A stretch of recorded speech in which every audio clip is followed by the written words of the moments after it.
Welcome to LOA Today.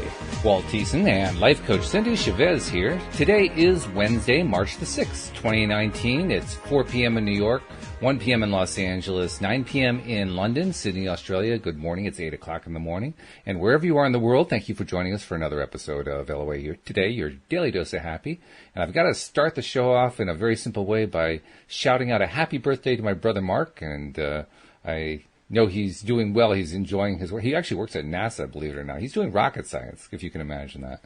Not really, but I mean, he's doing software that supports what they do there. And so, yeah, happy birthday, Mark. I hope you're doing great. And happy birthday. Yeah. And I also wanted to start something. Today is Neville Day, by the way, and I love Neville Day. But before we get to Neville, I've been starting to do something in the last three episodes that has been working out pretty well, and I want to continue it with us here on this show. I've been going through Facebook and identifying some interesting questions that people have been posting and calling, two or three of them out to address. And I figured, okay, I've got about three of them here. Let's address them here with you because, Cindie, you're one of the best life coaches I know. And if you can't answer these, nobody can. So. Well, how do I live up to that? I don't know. Yeah, I kind of set you up for that one, didn't I? No, seriously, we'll just go after them the best we can. So the first one comes from someone named Lisa. She actually posted it, I think, late last night. But she said, is it possible to manifest a certain amount of money, she specified $3,000, on a consistent monthly basis to cover household bills? She says, I was just laid off from my job after 27 years. Now, I totally know that all things are possible when I align with God, but I guess the consistency thing is messing me up. So, yeah, well, that's something that a lot of people run into, the consistency thing. But what can we tell Lisa to help her achieve her goal of manifesting that monthly income? Well, first I would say, yes, anything's possible. And in the scope of, what is possible, that particular request is very possible. Yeah, sure. Right? I mean, it's really doable. And I think the most important thing to remember when you're doing this kind of work is that this work that we do, this law of attraction, conscious creation kind of work, mindset work, I think it's important to remember that it works best when we do all of the other work as well. Like the mundane work as well as the magical work, if you will.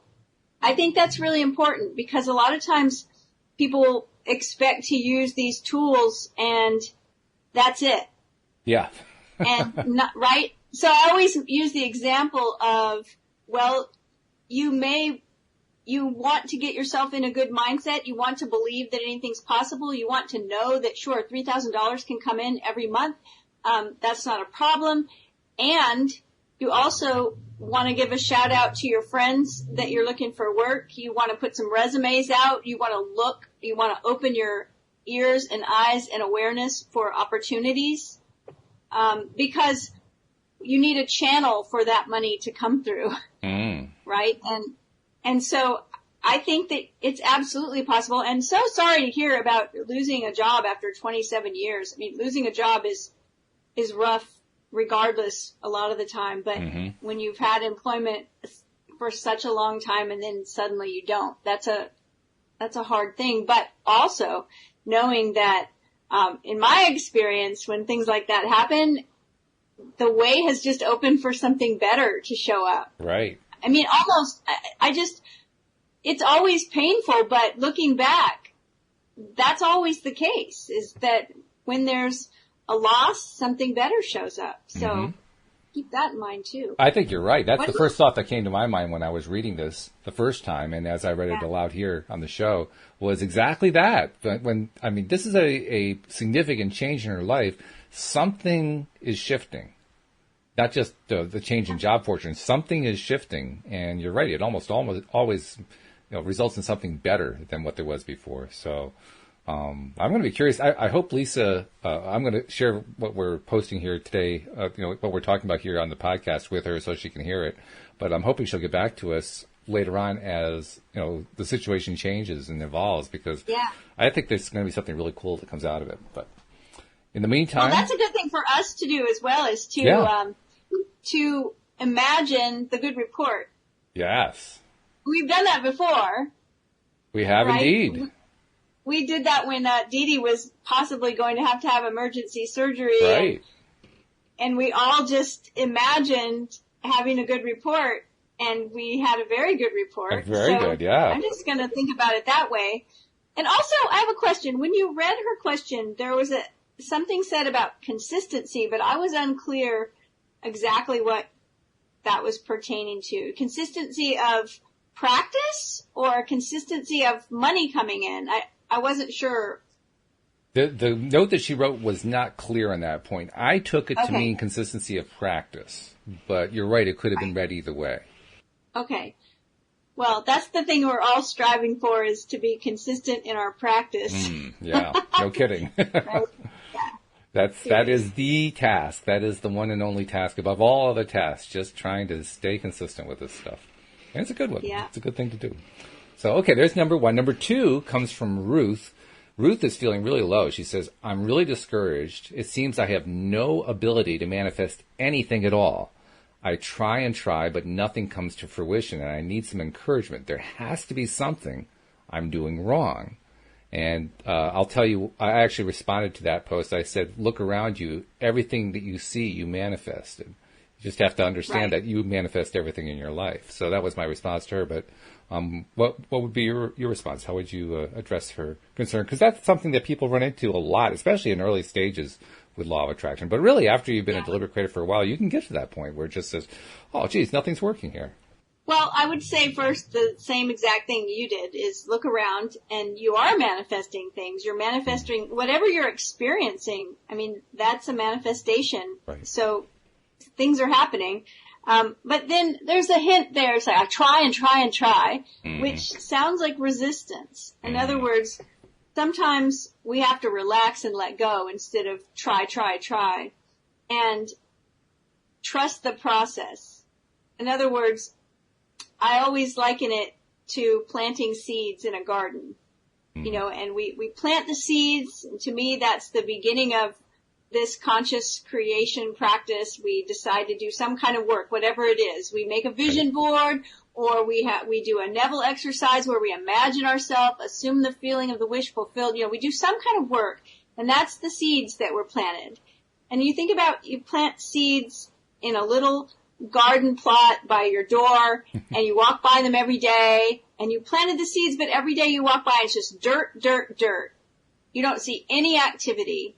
It's like, I'm trying and trying and trying, right? I'm walking by, and every day that little plot of dirt is just a plot of dirt, and it's just dirt and more dirt and more dirt and more dirt. Right. And then one day a sprout comes up, and that's an exciting day when we start to see a little bit of whatever it is start to manifest. But there's this time gap where the seeds go in, and it looks like nothing's happening, but a great deal is happening. If we could know what's happening underground with those seeds, right, as they germinate, as they push their way up through the soil and finally break through.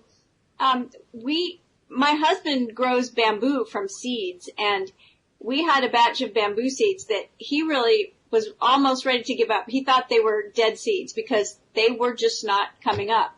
And it was like, well, they should have come up in, 20 days or whatever. And then it was 30 days, and then it was 40 days. And he was like 2 days away from just pitching them all, and they started coming up.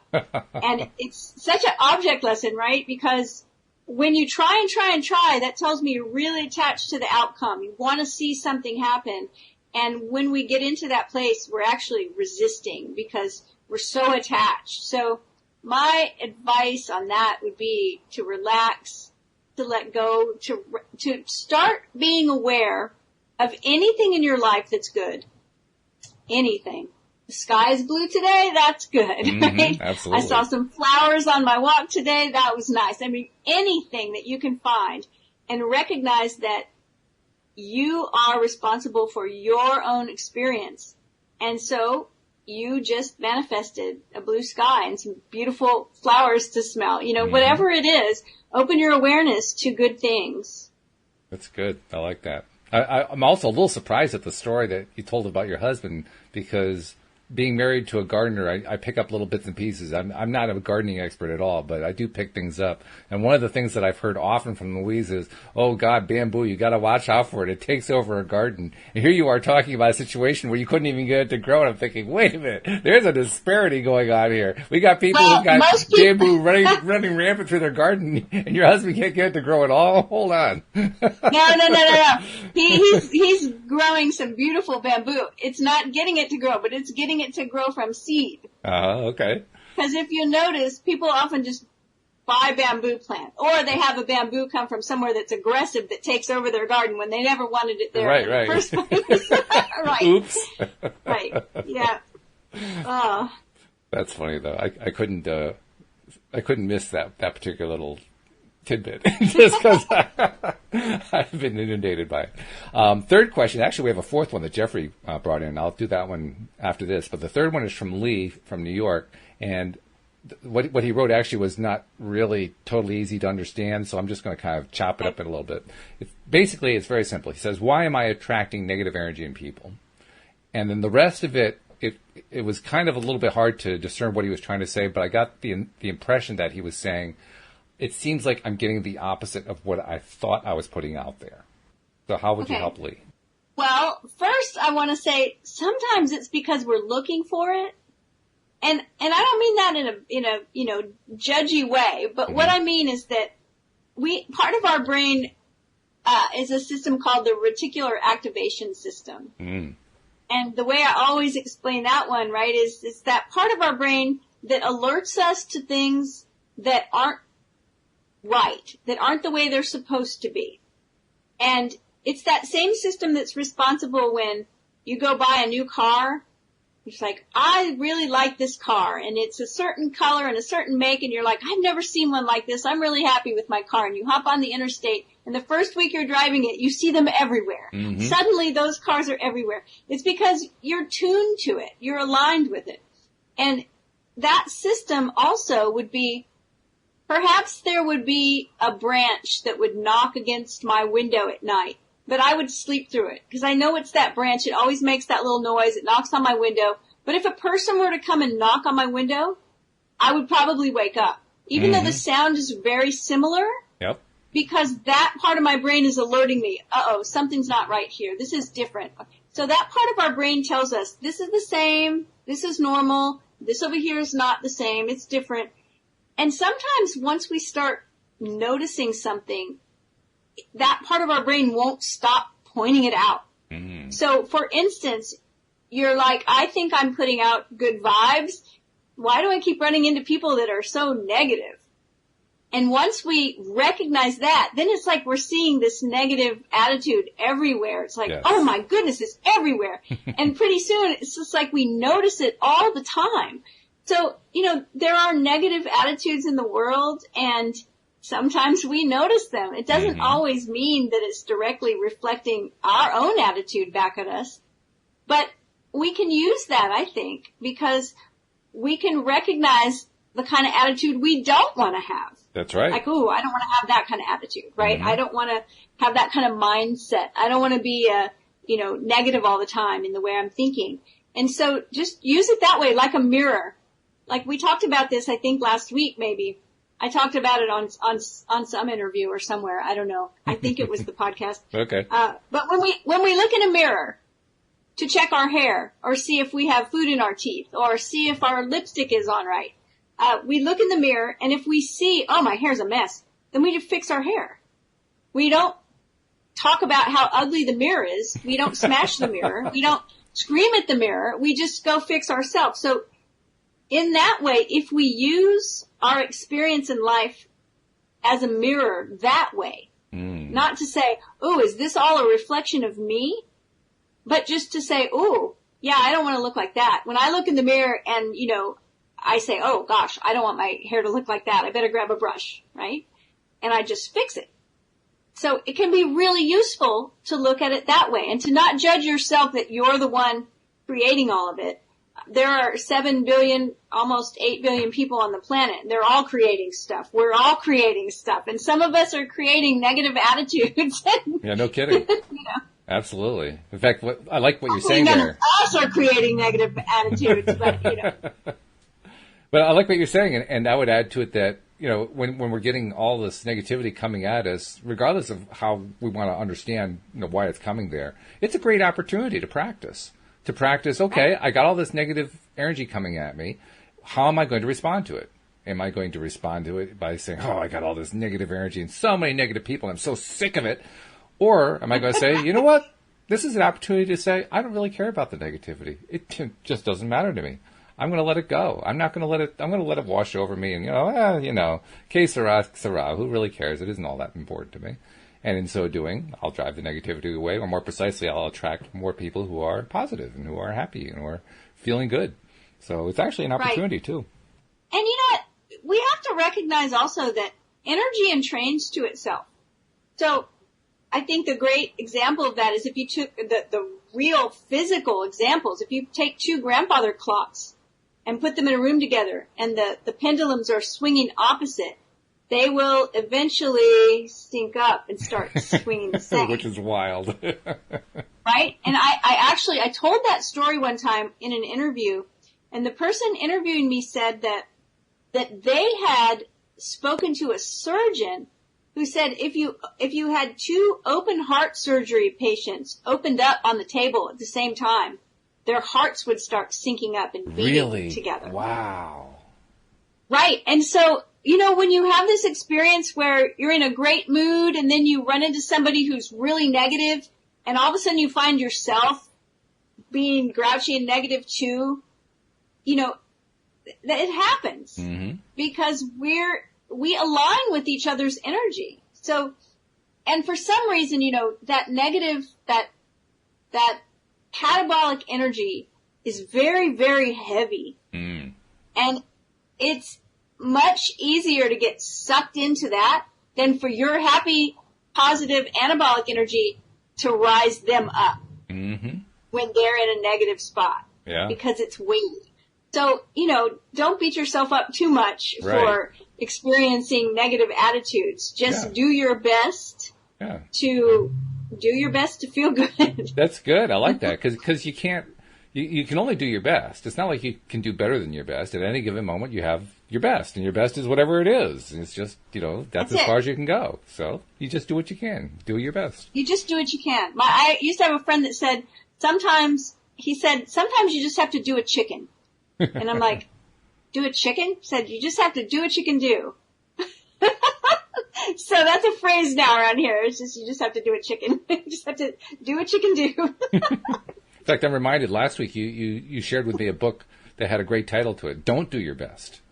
Yes. Which was really cool. Yeah. That was a cool concept. I did get that book, by the way, and read. Oh, good. I didn't read the first 5 yes. chapters, but I read like the first chapter and a half.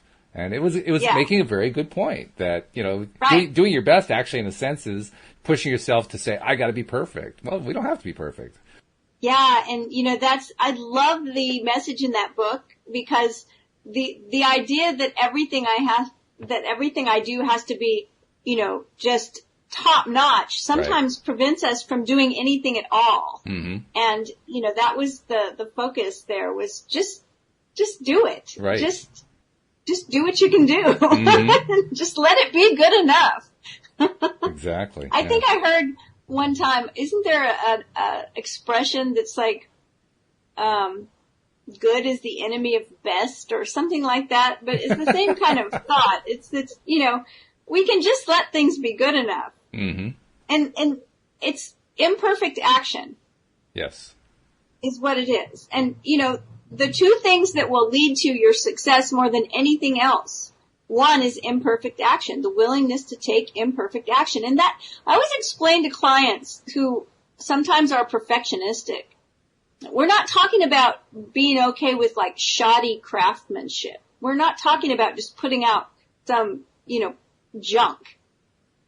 But we're talking about letting it be good enough and tweaking it along the way. You can always change things to make them better if you decide, this would be better that way. But to go ahead and take actions. So that's the first thing. And then the second thing is the skill and the ability to have a difficult conversation.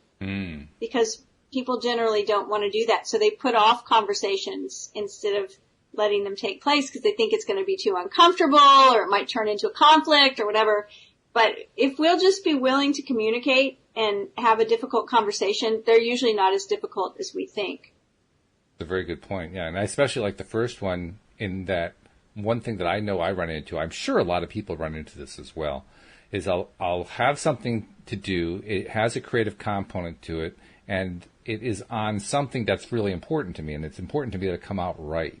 You know, that it has the desired results, desired manifestation, whatever that manifestation is. And very often, not all the time, fortunately I'm getting better at this, but every once in a while I will have the experience of, you know, okay, I know that this is the next thing I got to do, but I got to do it right. And if I don't do it right, I'll ruin it. And that's how you get to that mindset of perfection.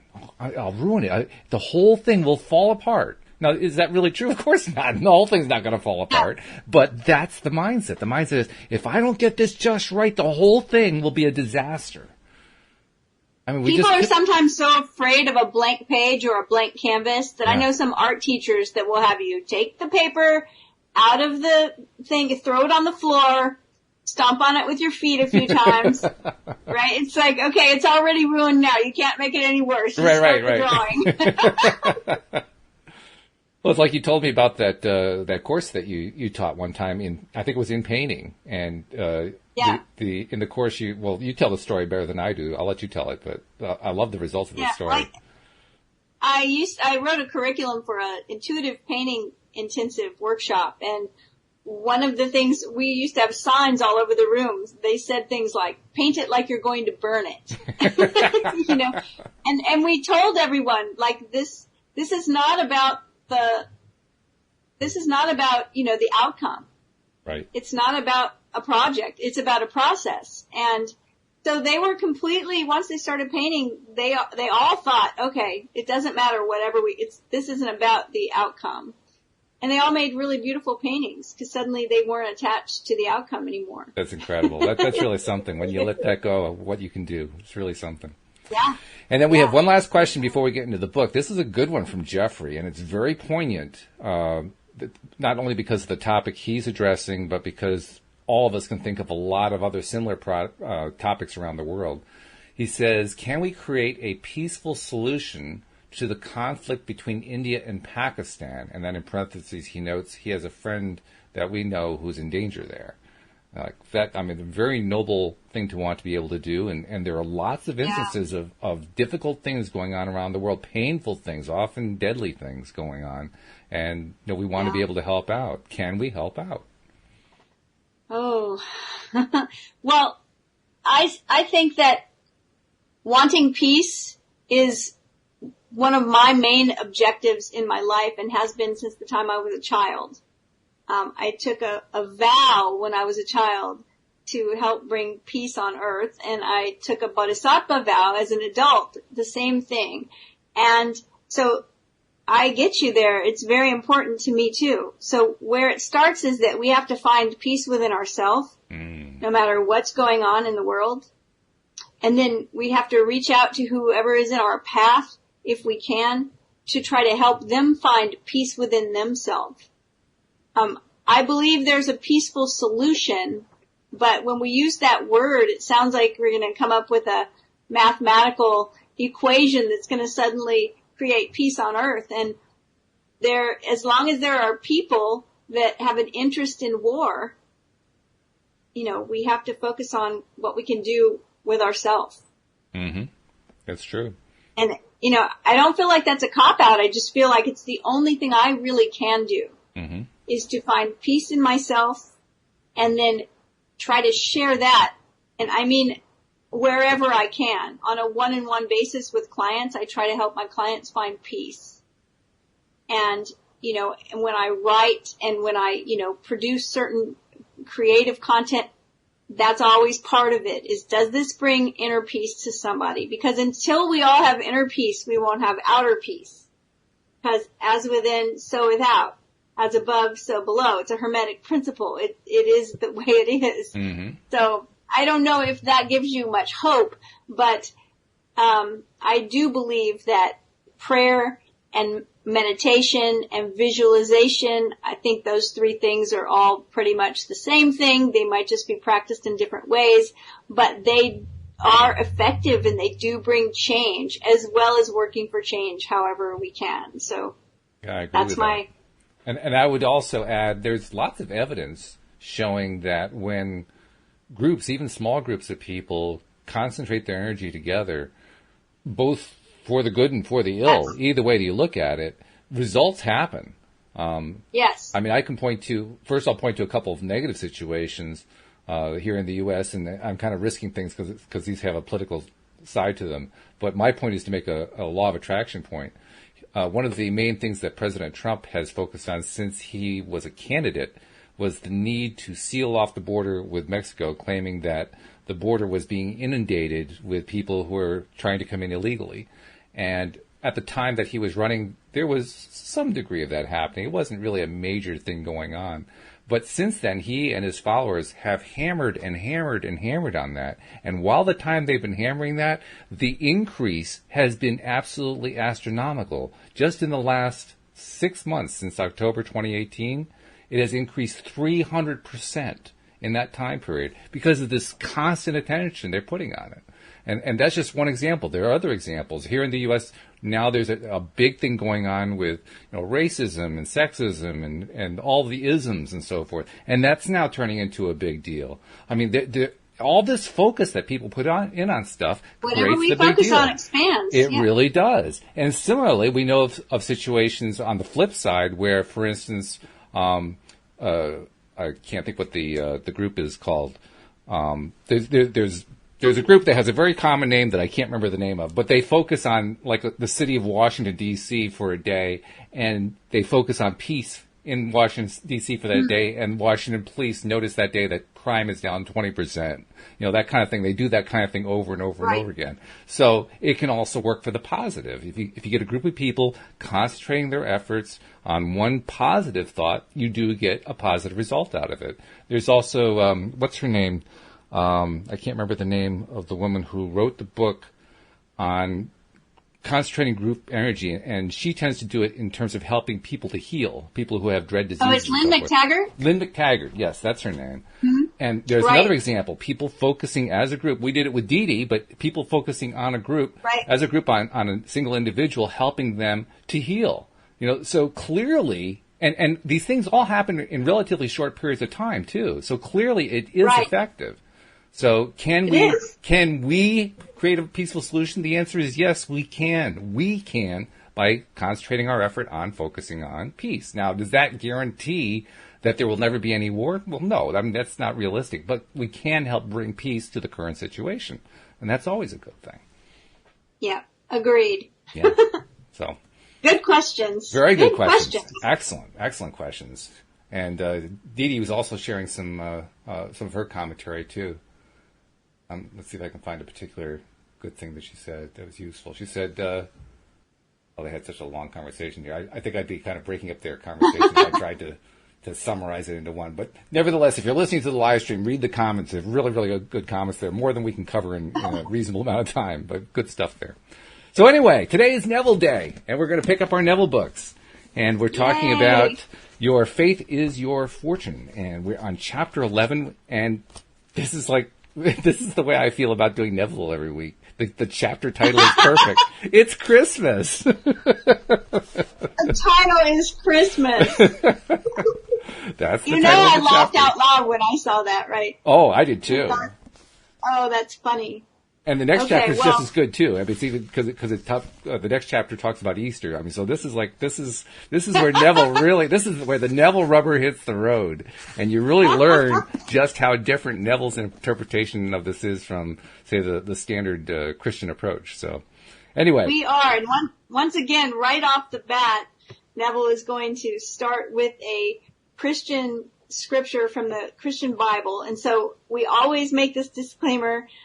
Those of you that have been listening already know it, but just in case there's someone that's new listening, Neville often uses verses from the Christian Bible, but his definition and explanations, interpretations of these verses is completely different than anything that most of us have ever heard. It's very esoteric. And so, and he will explain it, and we'll do our best to explain as well. But he starts right off the bat. He says, "Behold, a virgin shall be with child, and shall bring forth a son, and they shall call his name Emmanuel," which being interpreted is God with us. Now, I'm going to give you a little bit of commentary first, just a reminder that when Neville talks about God or Christ, or that he is talking about imagination and consciousness. Either one. So keep that in mind as we keep going. Yeah, he's very consistent about that. Yes. Neville says one of the most controversial statements in the New Testament concerns the virgin conception and subsequent birth of Jesus, a conception in which man had no part. It is recorded that a virgin conceived a son without the aid of man, then secretly and without effort gave birth to her conception. This is the foundation upon which all Christendom rests. The Christian world is asked to believe this story, for man must believe the unbelievable to fully express the greatness that he is.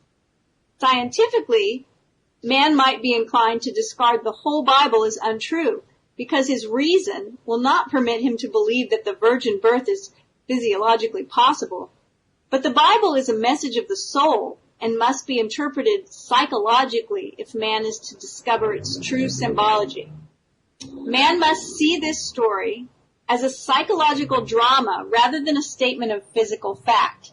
In doing so, he will discover the Bible to be based on a law which, if self-applied, will result in a manifested expression transcending his wildest dreams of accomplishment.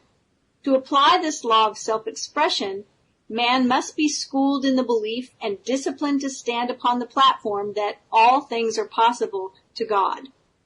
The outstanding dramatic dates of the New Testament, namely the birth, death, and resurrection of Jesus, were timed and dated to coincide with certain astronomical phenomena. The mystics who recorded this story noticed that at certain seasons of the year, beneficial changes on earth coincided with astronomical changes above. In writing this psychological drama, they've personified the story of the soul as the biography of a man. Using these cosmic changes, they have marked the birth and resurrection of Jesus to convey that the same beneficial changes take place psychologically in the consciousness of man as he follows the law. Even to those who fail to understand it, the story of Christmas is one of the most beautiful stories ever told. When unfolded in the light of its mystic symbology, it is revealed as the true birth of every manifestation in the world.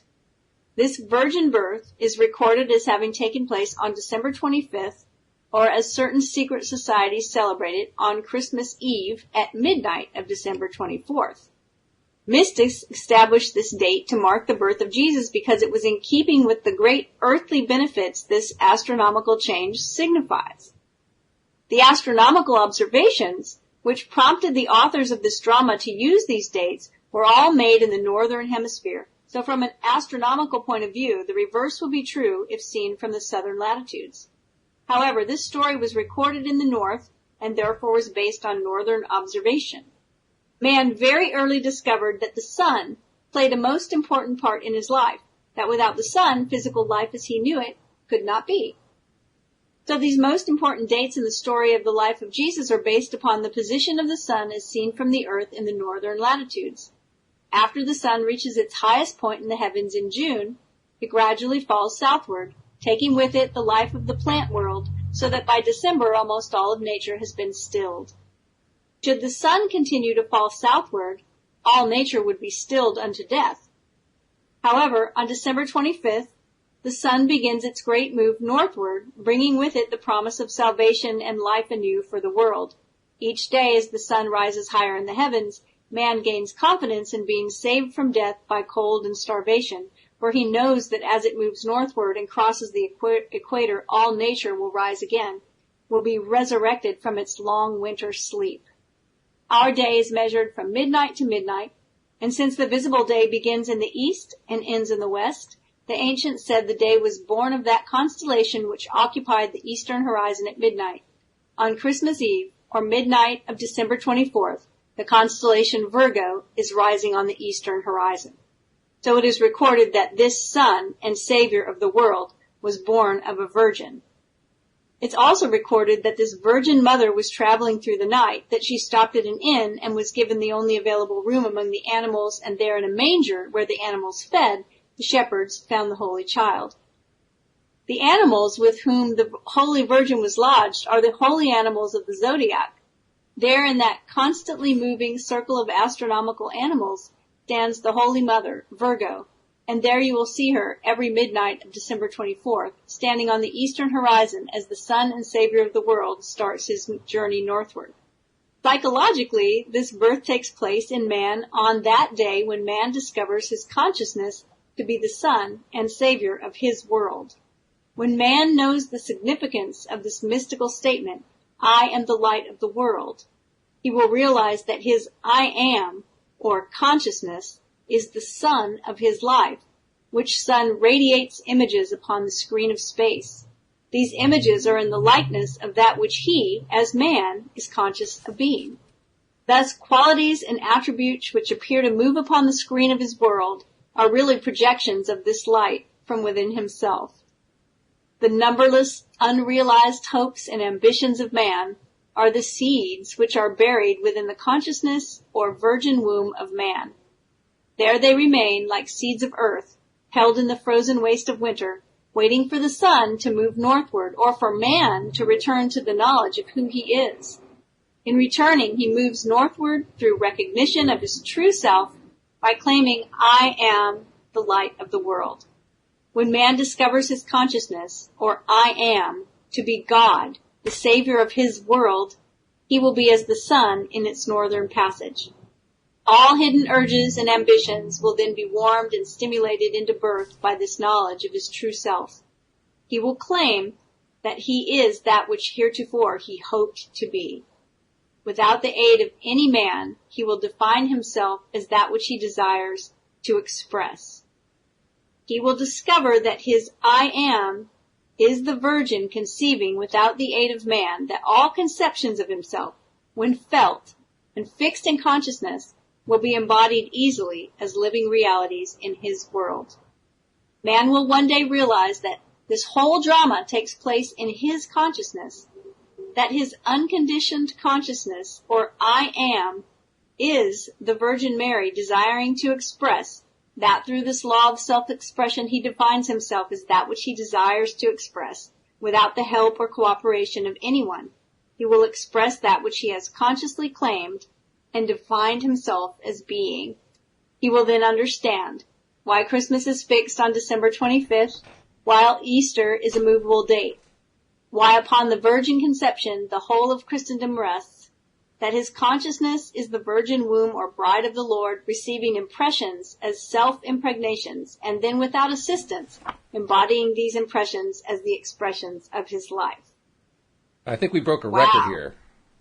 We broke a record. We went through the entire chapter without one interruption, without stopping once. It actually just kept stopping place. It just kept going. I was waiting for a stopping place. And meanwhile, I was having this imaginary scene in my head played out where the Pope was falling into a dead faint and the cardinals were getting together trying to figure out how to spin this into a story that would fit better into the Catholic liturgy. So well, it's a very interesting and very esoteric take on the idea of Christianity, the idea of Christmas, the idea of the virgin birth. Very, very interesting. You know, it's funny. We were talking about, things happening that were big shifts. And right now, the planets are moving, if you follow astrology, and Uranus is going into the sign of Taurus and will be there for 7 years. And Uranus is the planet of chaos and revolution and also though of inspiration and of new ideas, visionary ideas. And so it's really interesting to think every 7 years it changes into a different sign. And when it does, there's usually something that happens, some big things that happen in the world in whatever, that relate to whatever sign it's in. And so I think when I'm reading this, I'm like, okay, well, I can, I can say, all right, okay. For me, it's funny because, I remember early on in my young adult life, my sister explaining astrology to me for the first time. And I remember my reaction vividly, because my reaction was to roll my eyes and to smile pleasantly and to just say, oh boy, that is the dumbest thing I ever heard in my life. And here we are reading Neville's take on how the astrological signs actually tie into the Christmas story. And I'm thinking, boy, but my previous thoughts come back to haunt me. It just scares the daylights out of me. It's really funny though. I really, whether you agree with Neville or not, because this is so out there to me anyway. Not any more out there than some of the verses that he's referencing, but Sure. Still something I haven't heard before. But the idea that of all the animals in the zodiac, that was going through my mind, right, as I was reading it. I'm like, okay, so you've got the ram and the bull and the fish and the sea goat, and it's like, okay, that's interesting. And then you've got the Virgin, the Virgo, right in the middle. So I think it's kind of interesting. Mm-hmm. Yeah. And I was also... go ahead. No, I was just going to say, like I've said before, I think that you could take all of Neville's take on anything that has to do with any religion and pitch it and just keep whatever else he says, and it would still be the same story. Like, he's very consistent in what he believes, and then he will go and kind of, I don't want to say make it fit like he's forcing it, but I think that he was speaking to a particular audience. He was speaking in churches. He was. So I think he was giving his, interpretation of some of these things. And they're very interesting. My impression is he was a very, very devout man. He was a very devout Christian. And I think this actually represents a triumph for him. A triumph of taking the traditional story that he and his friends knew so well and reshaping it and reforming the understanding of it that he had to fit what he'd been teaching all along and what his friend Abdullah had taught him about how we are God, our consciousness, our imagination is what is actually meant by God. And so I think this is actually a big victory for him to tell the story this way. There's lots of different explanations about the origin of December 25th as being Christmas. There are stories that indicate, well, no, the original Christmas was actually in March, and it was at the beginning of March. No, it was at the end of March. No, actually, it was just before Easter. There's all these different traditions. Yeah, December 25th was actually Saturnalia, which is a pagan celebration. Right. Well, there's that part of the story, too. Exactly. Right. Yeah. So there's a lot of explanations, and you can really you can go down a number of rabbit holes with these explanations. But I think the key here is it doesn't really matter when December 25th was picked or why it was picked or anything. What matters is the story that Neville is telling psychologically, and he says it himself. That's what this is all about. This is a psychological story going on here to be understood psychologically. And when we understand it that way, it fits perfectly with what Neville has taught us in every book. When I think, okay, December 25th was Saturnalia, which was a pagan festival. I'm thinking, see, Neville wasn't the first or only one to try to force something to make it fit, right? Exactly. If I want to be really precise about it, he says, well, the 25th is when the cycle starts to go back toward the warmer weather. Well, actually, it's the 21st, so if you want to be really, really pissy about it, well, it's actually 4 days before, but who cares? It still makes a nice story. And that's really the important thing. We love stories. Human beings love stories. And stories are a great way to teach. That's really what this is. This is a way of teaching through a story. And it's through a story that so many people, certainly in the Christian world, know really, really well. So on the one hand, he was being very daring by taking on this story and retelling it. The first time I read Neville and he got into, and it wasn't this book, it was a different book, but he was getting into some of the parables. And of course I knew those parables really well because of my upbringing. Right. And I was like, oh wow, I was kind of blown away at what he was saying because at the time I wasn't a Christian, so I wasn't offended by it. Mm-hmm. and I'm not a Christian now, and I'm not offended by it, but I had been. So I was like, ooh, this is going to be offensive to a lot of people. Like, it was so far out there. Right. And he's committed. I mean, he will double down on it. He's committed to his viewpoint here. And so I think it's really interesting, that he sticks to it. And that, like you said, I agree. I think it is a triumph for him because he really did. He kind of knocked it out of the park, He did. And he did it in a way that for those who can let their preconceptions about what the Christian story is supposed to be saying, for those who can let that part go, it's actually a very illuminating explanation that he gives. The challenge and the reason why so many people would tend to reject it is that it doesn't fly in. It flies in the face of the traditional official explanation about what the Christ story is all about in terms of the birth of Christ. That's where the resistance comes in. But it wasn't until 400 years after Christ was here, if he was here, that all of this was codified. And the word virgin, it never meant a woman that had never had a sexual experience. It meant a woman that was unmarried and that had agency over her sexual experiences. Exactly. So it wasn't about this sexual purity and all of that. It had nothing to do with that. So it's very interesting, if you trace the history back and you realize what words actually meant, then the story changes again. So, And that, I think, is the message right there. It's always a story. Everyone tells a story differently. Yes. Everyone has a different take on a story. Everyone has a different way of understanding a story. And they're all valid. Every approach is a valid approach because it works for people. I mean, the only approach that doesn't work is the one that doesn't work, because nobody buys into it. They're like, oh, I can't suspend my disbelief on that story. That's just, completely unbelievable. Forget that one. That's the only one that doesn't work. Every other story is valid. And every other story is useful for that reason. Well, it's like, we're always winning the game we're playing, so. Yes, right. Right? You always get it right and the road goes on forever. That's right. That's right. But that was great. I don't know how long the 12th chapter is. We actually have a shot. We can get through it because we only took about 15, 17 minutes on that, so we could do it. We can start it anyway because we've covered Christmas, and this one, like you said, is apparently about Easter. So let's see what Neville has to say. Well, especially since in that last paragraph of that last of what you just read, while Easter is a movable date, he kind of left that one hanging. So we got to find out what he means by that, right? Right. So he starts again.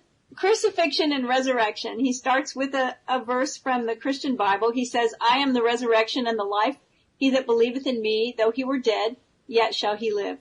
Neville says, the mystery of the crucifixion and the resurrection is so interwoven that to be fully understood, the two must be explained together, for one determines the other. This mystery is symbolized on earth in the rituals of Good Friday and Easter. You have observed that the anniversary of this cosmic event, announced every year by the Church, is not a fixed date, as are other anniversaries marking births and deaths, but that this day changes from year to year, falling anywhere from the 22nd day of March to the 25th day of April. The day of resurrection is determined in this manner. The first Sunday after the full moon in Aries is celebrated as Easter. Aries begins on the 21st day of March and ends approximately on the 19th day of April. The sun's entry into Aries marks the beginning of spring. The moon is in its monthly transit around the earth will form sometime between March 21st and April 25th an opposition to the sun, which opposition is called a full moon. The first Sunday after this phenomena of the heavens occurs is celebrated as Easter. The Friday preceding this day is observed as Good Friday. This movable date should tell the observant one, to look for some interpretation other than the one commonly accepted. These days do not mark the anniversaries of the death and resurrection of an individual who lived on earth. Seen from the earth, the sun, in its northern passage, appears at the spring season of the year to cross the imaginary line man calls the equator.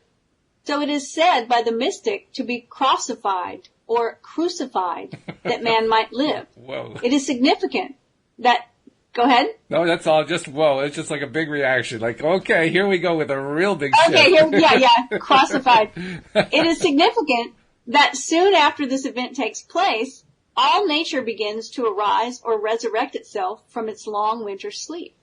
Therefore, it may be concluded that this disturbance of nature at this season of the year is due directly to this crossing.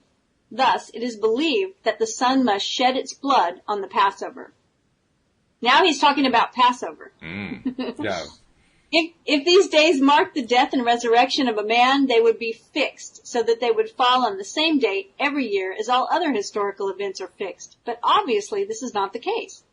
These dates were not intended to mark the anniversaries of the death and resurrection of Jesus, the man. The scriptures are psychological dramas and will reveal their meaning only as they are interpreted psychologically. These dates are adjusted to coincide with the cosmic change which occurs at this time of year, marking the death of the old year and the beginning or resurrecting of the new year or spring. These dates do symbolize the death and resurrection of the Lord, but this Lord is not a man. It is your awareness of being. It is recorded that he gave his life that you might live. I am come that you might have life and that you might have it more abundantly. Consciousness slays itself by detaching itself from that which it is conscious of being, so that it may live to that which it desires to be. Spring is the time of year when the millions of seeds, which all winter lay buried in the ground, suddenly spring into visibility that man might live. And because the mystical drama of the crucifixion and resurrection is in the nature of this yearly change, it is celebrated at this spring season of the year, but actually it is taking place every moment of time. The being who is crucified is your awareness of being. The cross is your conception of yourself. The resurrection is the lifting into visibility of this conception of yourself. Far from being a day of mourning, Good Friday should be a day of rejoicing, for there can be no resurrection or expression unless there is first a crucifixion or impression. The thing to be resurrected, in your case, is that which you desire to be. To do this, you must feel yourself to be the thing desired. You must feel, I am the resurrection and the life of the desire. I am, your awareness of being, is the power resurrecting and making alive that which is in your awareness you desire to be. Two shall agree on touching anything, and I shall establish it on earth. Again, I say unto you, that if two of you shall agree on earth as touching anything that they shall ask, it shall be done for them of my Father which is in heaven. The two agreeing are you, your awareness, the consciousness desiring, and the thing desired. When this agreement is attained, the crucifixion is completed. Two have crossed or crossified each other. So this reminds me of Abraham talking about alignment. Being in alignment with the thing we desire, right? Very much so, yeah. He says, I am and that. Consciousness and that which you are conscious of being have joined and are one. I am now nailed or fixed in the belief that I am this fusion. Jesus, or I am, is nailed upon the cross of that.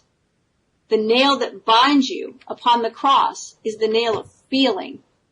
The mystical union is now consummated, and the result will be the birth of a child or the resurrection of a son bearing witness of his father. Consciousness is united to that which it is conscious of being. The world of expression is the child confirming this union. The day you cease to be conscious of being that which you are now conscious of being, that day your child or expression shall die and return to the bosom of his father, the faceless, formless awareness. All expressions are the results of such mystical unions. So the priests are correct when they say that true marriages are made in heaven and can only be dissolved in heaven. But let me clarify this statement by telling you that heaven is not a locality. It is a state of consciousness. The kingdom of heaven is within you.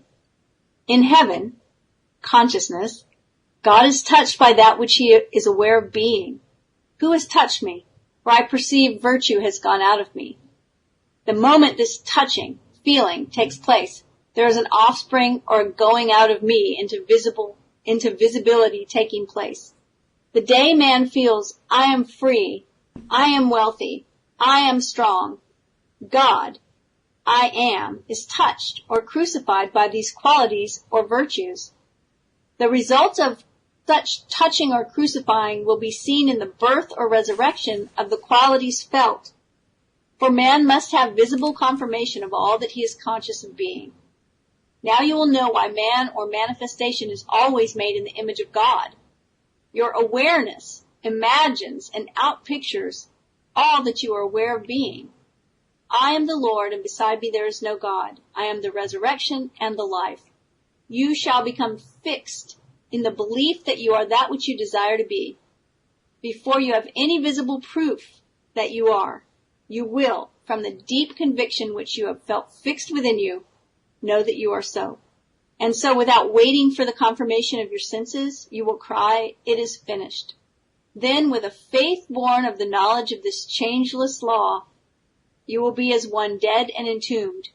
You will be still and unmoved in your conviction and confident that you will resurrect the qualities that you have fixed and are feeling within you. Wow. You know what stands out to me of that whole chapter is the idea that something has to go for something else to come in. Yeah. Right? There's something that I say, my people that have followed me for a while and all of my clients have heard me say, every big shift comes after a big letting go. And what I see with his crucifixion and resurrection metaphor is that the old person we were has to die for the new person to be born. The new identity. Like we can't hold on to those old things and expect to be somebody else. And it's really interesting that he uses that metaphor, but I think it's a really powerful one. It is. And also, we have a new definition for that, a new equivalency for God, Jesus, consciousness, imagination, and that is the kingdom of heaven. So now we have to add to the Neville decoder ring and understand once more, this is another metaphorical meaning. This is an expression of consciousness, and now that we're understanding, and this is big. This is a big shift compared to what we're traditionally taught in church school. That this is all about us and how we manifest our reality. In fact, even as you were reading it, there was one section there, one sentence that included the words man and manifest in the same sentence, and it really struck home for me. Manifesting is manning. It is man creating, manifesting. And wow, it just, I'm speechless after hearing what he had to say. Oops, we just lost the voice there. What happened here? I'm not sure. Here I am. Oh, there you are. Hello. But I looked up and my mic was muted. I don't know. I must have done that somehow. That's all right. No problem. Well, we're down to our last minute, so we timed it beautifully. I don't know what else to even say. I think he said it beautifully, so we can kind of leave it there. How about for you? What can we tell people about how to reach out to Cindie Chavez, who obviously knows this stuff really, really well? If they want a little help, how do they reach you? They can find me online at my website, cindiechavez.com, CINDIEDHAVEZ.com. There's a contact form there. I would love to hear from you, just to even say hello. You don't have to need to hire me to reach out and say hello. Just let me know how you are, what you enjoy about the podcast, what's going on in your life. I'd love to get a shout out from you. It's fun, isn't it? When we do get the contacts from people, it's like, oh wow, yeah, it's great. The day just got made once more. So. Yay. Fantastic. Thank you once again for guiding us through this. I can hardly wait to see where we're going in Chapter 14. It's going to be really cool. But in the meantime, I would say thank you. I'll talk to you next week. Thanks to our listeners as well, and we'll see you all next time here on LOA Today. Goodbye, everybody. Bye, everyone.